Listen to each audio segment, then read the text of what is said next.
okay. I'm here for you. Better than remembering.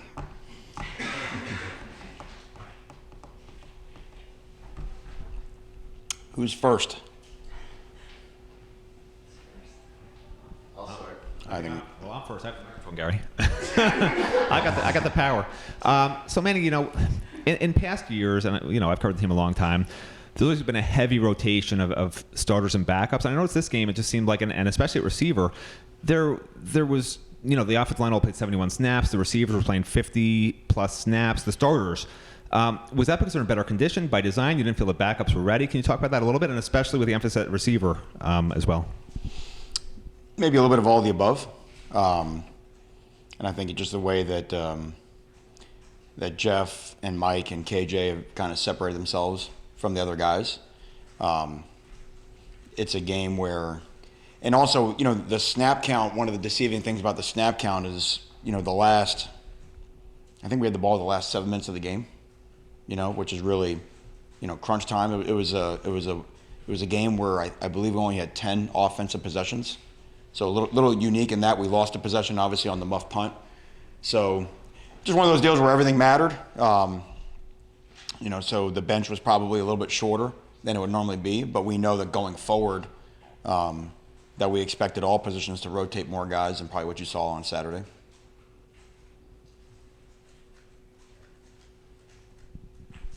Can you talk a little bit about just your impressions after watching the film? Obviously, game day is emotional and all that. But when you went back and really sliced it and diced it, what impressions did you walk away from of the football team?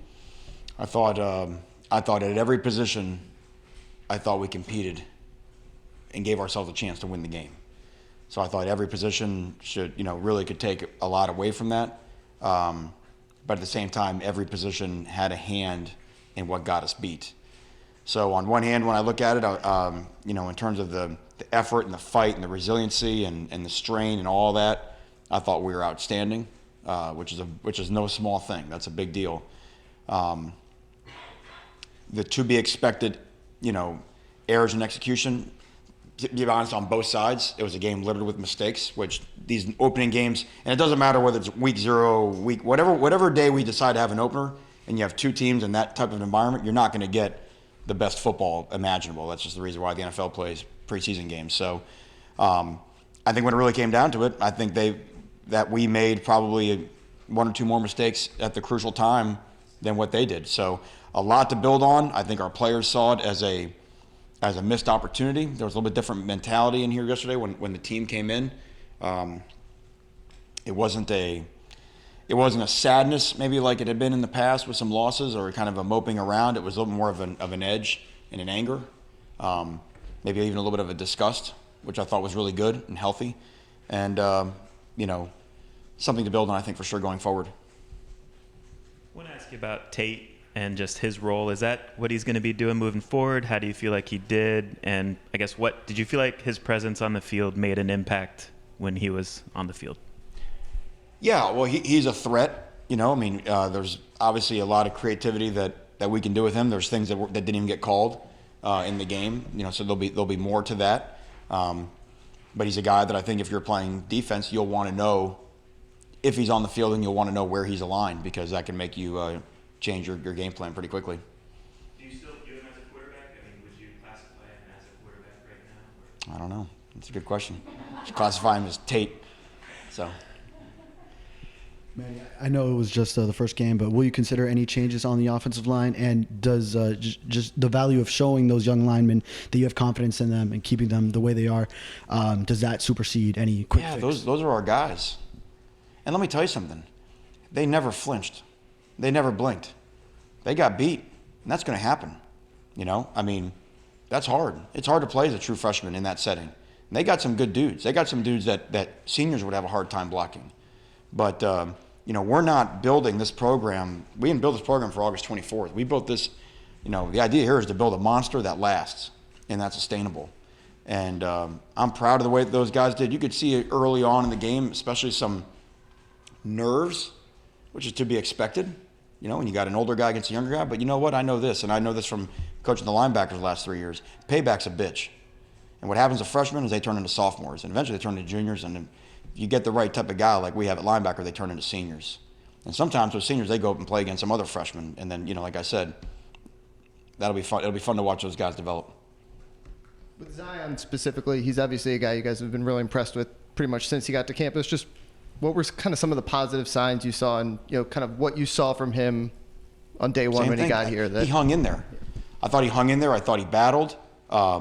There's a lot of play. It's always easy to focus on the negative plays, but there's a lot of plays where they're holding their own against big time guys. So now if they can fix some of the errors, which honestly, goodness, some of the errors were just first time in that environment and being slow off the ball or false starts or things like that. That's all correctable. But when they see that they can do it with their technique and do it against that type of competition and be very honest, gave us a chance to win the game there at the end, I think they can take a lot of confidence from that. Manny, I saw DJ Ivy and I heard you this morning and you said he'll be back. What's your philosophical ideology, I guess, on disciplinary issues and how you can make it most beneficial for players in the program and going forward to try to prevent issues from recurring? I think try to give you an answer to what you're asking. I'm not 100% certain what you're asking, but but obviously we have a structured rules in place. We have structured rules in place as a football program. We have structured rules in place as an athletic department. We have structured rules in place as a university. And what we've tried to do since day one is we've created a pretty cut and dry, set of rules that, if you do this, here's the penalty. And it just is what it is. And you serve the penalty, whether that's missing a study hall or up to, being late for a breakfast or whatever it is. And so when there's an issue, you solve the issue. Once the sort of the proverbial bill has been paid, that you paid off your ticket, you hop back in the car and you keep driving and off we go. Is there a certain amount of tickets that will get players in more trouble? It just depends on whether you're illegally parked or whether you're like driving the wrong way down 95 going 120 miles an hour. It just all depends on what the issue is. So, but I think our guys have, the feedback that I've gotten is that since January, because everything has been, I think the key to discipline is consistency, and that the rules are already laid out, prior to, because there is a difference between, making a mistake and having a problem. And so I think our guys we've been a pretty low maintenance football team up to this point.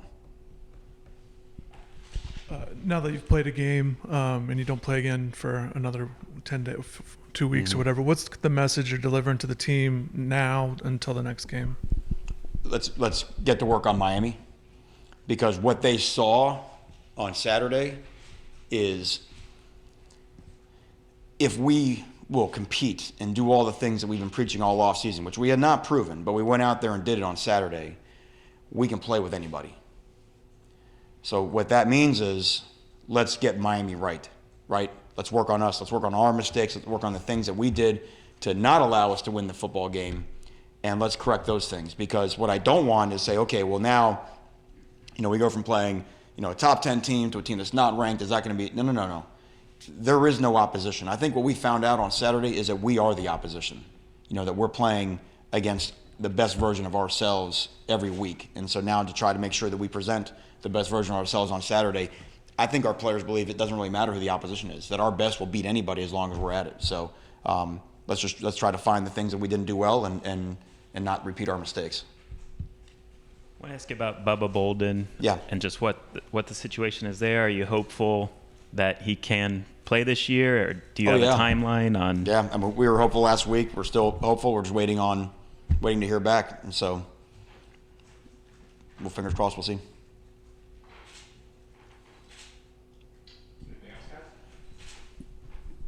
Just kind of going back to Tate, he had the fourth most snaps among the receivers. Just maybe what did he show you that the other guys didn't that had been at receiver? He obviously passed up some guys. Well, if you're looking at pure snap count, though, that's a little disingenuous because he's in the Wildcat package, right? So that's going to count as snaps. He took a couple snaps at quarterback. Those are going to count as snaps. So I don't know if you're going like for like on that. You know what I mean? And then he also, when you're talking about what position he plays when he plays wide receiver, so you can't say, well, he got this many snaps and that guy got less. Well, that guy might be an X and he might be an X. You know what I mean? So they're not everybody plays the same position, so it doesn't work like that as well. Maybe just, I guess, your opinion on the Jeff Thomas bang bang play in the end zone in tight coverage. Seemed like the tough catch right there. Yeah, at the end. should he? In your opinion, should he have caught that? And then also, like, on the muff punt, philosophically, would you like to see him maybe let that ball go, or do you like to see him try and catch that? No, we punt? want the ball punt. I mean, their punter was one of the MVPs of the game. I mean, he did a great job of pinning us deep. So absolutely. I mean, the way he'd been punting the ball, if we don't feel that, we're probably gonna start on offense at our 1 or 2 yard line again. So no issue with that. He's just got to get his body on the ball, which he knew as soon as it happened. And then you're asking me on the catch in the end zone. I guarantee if you ask Jeff would say I should catch that ball. But they got a guy in coverage that says he shouldn't catch it. That's all part of competing. And I thought it was a great throw by Jaron to give him a chance. And that's you know what though, we're playing and we're in the game, and that's what happens. You know what I mean? You take the shot at the end of the game, it goes in, it rims out. But at least we're in the mix, and at least we're competing, and we can sit there and talk about a play here and a play there instead of wondering, where did it all go wrong, and how did the roof cave in. So to me, I think that's what makes our players excited now, is that they understand is that their level of intensity gives us a chance to win those games against anybody we play. Man, I know you said obviously offense, no change on the offensive line, but I was just curious in the lead up to the season. 'Cause obviously, DJ and Navon did have some experience at tackle. Did you give much thought to them there? Or were you pretty set on them at guard? Of course, kind of we thought about everything. We've thought about everything, and we've tried every combination. We moved everybody around, as we told you guys. That's why we always said, don't pay attention to what a depth chart looks like on whatever day in August. But we felt like, DJ and Navon are really doing a nice job at guard. And again, these guys, look, there's a lot of tackles that are going to have a hard time with number 58 at Florida and number 92 at Florida. And those guys are going to be pros probably, by next April. So it is what it is. So again, I think we've got a lot of confidence in our guys. And I want to make a point on this too now. Sacks do not define offensive line play at all. Okay? There were easy throws in the first half where we're even, moving Jaron out of the pocket where, a tight end forgets to block the defensive end, or we step the wrong way, or things like this. We don't fan out to a linebacker that we should pick up, which means a back guy's taken, which means the linebacker who has a back man-to-man comes unblocked and sacks the quarterback. But the ball should have been out, 3 counts before that. So everybody understands it's an 11-man job to protect our quarterback, and we don't operate in vacuums where we can assess this and that. And I'll be honest, if we would have gone up by 10 like we should have after the fake field goal, they'd have had to come out of their shell, and they'd have to drop back and throw the football on us down by 10, and that probably would have gone very poorly for them. So that's all part of the game, and that's what we had to do the last 7 minutes when we were in desperation drop-back mode, and that's part of the reason why it looked what it looked. But we wouldn't have cared if we'd have caught one of those passes in the end zone that last drive and run out of there 27-24, and they could have sacked us 19 times. If we had 27, we would have cared less.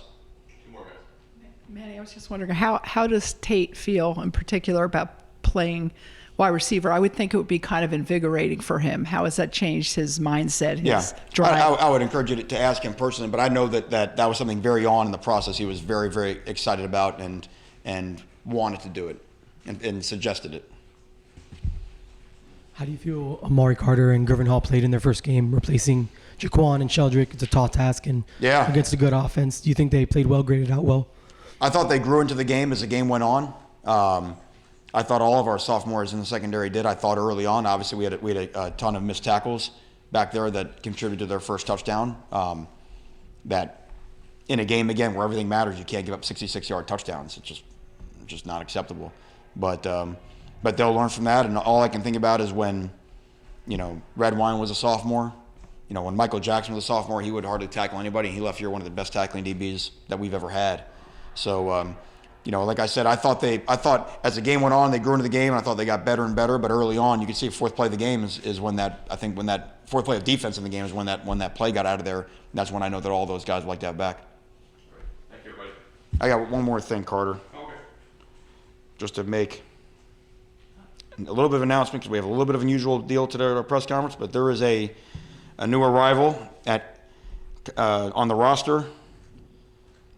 A little bit small, but feisty, at 20 inches long, 8 pounds, 8 ounces, Brady William Baker. Blake Baker and Rosalind Baker welcomed their third child today. So again, we'll add that. We'll get the depth chart out next week. We'll let you know exactly where Brady William Baker lines up. Exactly. Tate. He's our backup Tate. So, so anyway, thank you all.